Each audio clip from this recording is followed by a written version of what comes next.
ప్రవీణ్ అంటే ఎటువంటి వ్యక్తో మీకు ఒక్క మాటలో నేను చెప్తా. నేను ముఖ్యమంత్రి అయినాక ప్రవీణ్ని పిలుచుకున్నాను నేను. ప్రవీణ్ గారు, మీరు గురుకులాలు మంచిగా నడుపుతున్నారు, ఇంకా బాగా నడపాలి, మీకు బడ్జెట్ ఎంత కావాలంటే తీసుకోండి, వాటిని జూనియర్ కాలేజీలు కూడా చేయండి, బ్రహ్మాండంగా చేయమని చెప్పిన.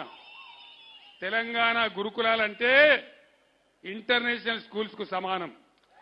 అద్భుతమైనటువంటి డాక్టర్లు, ఇంజనీర్లు, ఐఐటీలు, ఐఐఎంలు, ఐఏఎస్లు, పైలట్లు, హిమాలయ పర్వత శిఖరాలు ఎక్కిన బిడ్డలు, అక్కడి నుంచి ఎవరెస్ట్ శిఖరాలు ఎక్కిన బిడ్డలు ఆ గురుకులాల నుంచి పుట్టించిన వ్యక్తి ఎవరు? మన ఆర్ఎస్ ప్రవీణ్ కుమార్.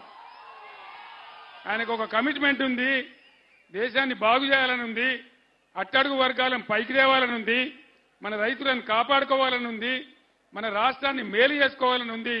ఆయన ఆశామాషి వ్యక్తి కాదు, ఒక మాజీ ఐపీఎస్ అధికారి, ఉన్నత స్థాయిలో పనిచేసిన వ్యక్తి. ఇట్లాంటి వ్యక్తులు గెలిస్తే విచక్షణ ఉంటుంది, మంచి ఉంటుంది, చెడ్డ ఉంటుంది, అన్ని లాభాలు జరుగుతాయి. ఇటువంటి వ్యక్తి మళ్ళా మళ్ళా దొరకరు. మామూలు నాయకులు దొరుకుతారు, కానీ ఇటువంటి వ్యక్తులు చదువుకున్న వాళ్ళు రాజకీయాలకు వచ్చి సేవ చేస్తామని వచ్చినప్పుడు గెలిపించుకోవడం మన బాధ్యత.